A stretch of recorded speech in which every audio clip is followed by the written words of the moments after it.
తాకట్లో ఉన్న మీ బంగారాన్ని విడిపించి ఆ రోజు ఆన్లైన్ రేటుకి కొంటాం. Sharma gold company.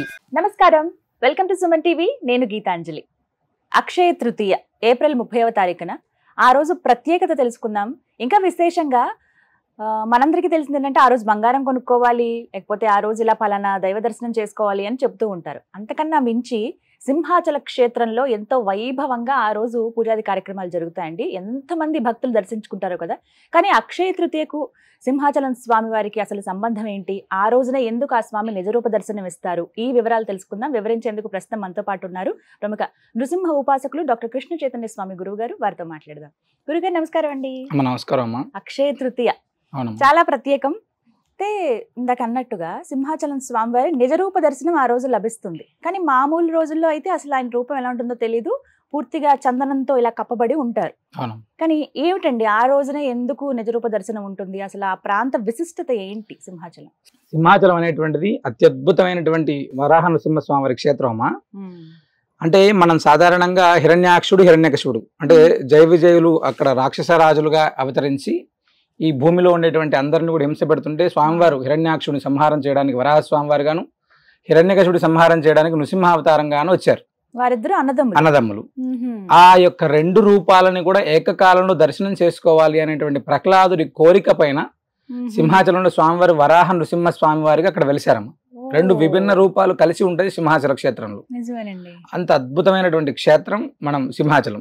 అయితే సింహాచలంలో ప్రహ్లాదుడు ఆరాధించిన తర్వాత అంటే ఆయన కోసం ఆవిర్భావం జరిగిన తర్వాత అక్కడ ఆయన ఆరాధన అయిన తర్వాత చాలా సంవత్సరాల తర్వాత పురూరవ చక్రవర్తికి స్వామివారు తిరిగి అక్కడ దర్శనం ఇచ్చారు.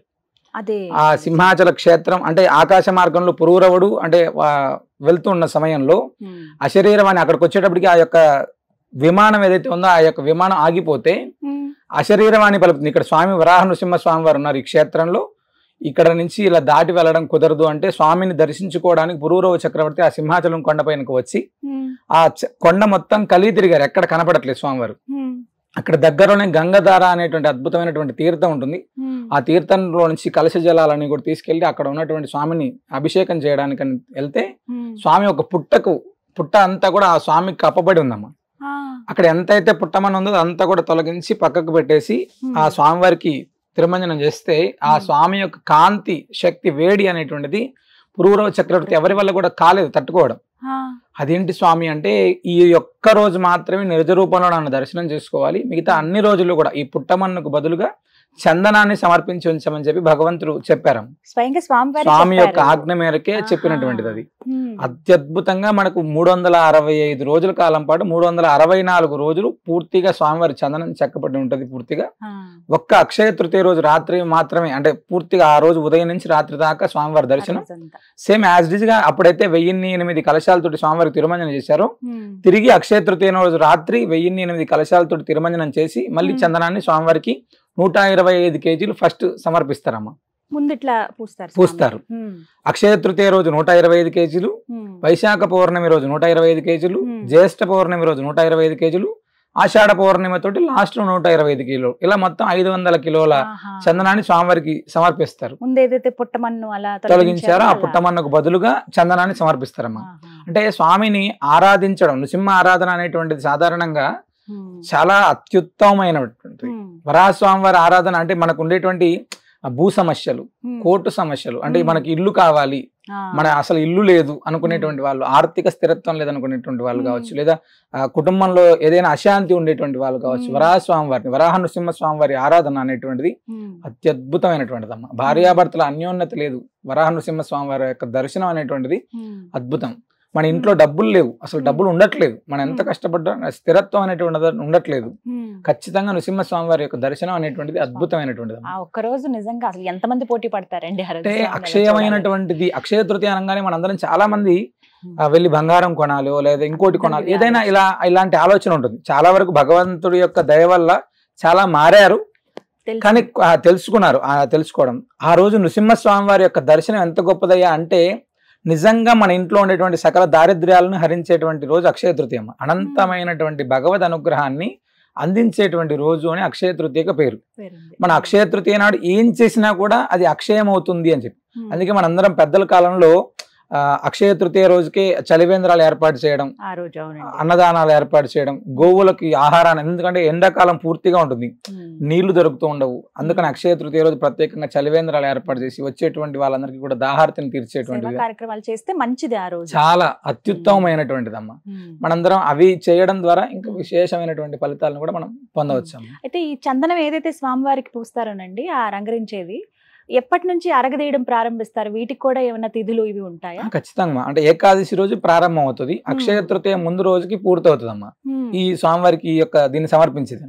ఒక వారం 10 రోజుల నుంచి ముందుగా తయారు చేసి అక్కడ ఉన్నటువంటి సిబ్బంది అరగదీస్తారు 125 కిలోల చందనాన్ని. స్వామివారికి విశేషంగా అక్కడే అరగదీసినటువంటి చందనాన్ని సమర్పిస్తారు. మీరు 365 రోజులు ఆ చందనం అలానే ఉంటదమ్మా. ఆ యొక్క పరిమళం అనేటువంటిది అంతే అద్భుతంగా, అది విశేషం అండి చాలా. ఎందుకంటే మనందరం తర్వాత ప్రసాదంగా మన అందరికి అందిస్తారు కదా, సంవత్సరం తర్వాత కదా మళ్ళీ ఇచ్చే చందనాన్ని. ఎక్కడ కూడా చందనం కొద్ది రోజుల తర్వాత పక్కకు పెడితే అది బూజు పట్టడం లేదా వాసన రావడం ఇలా జరుగుతుంటది.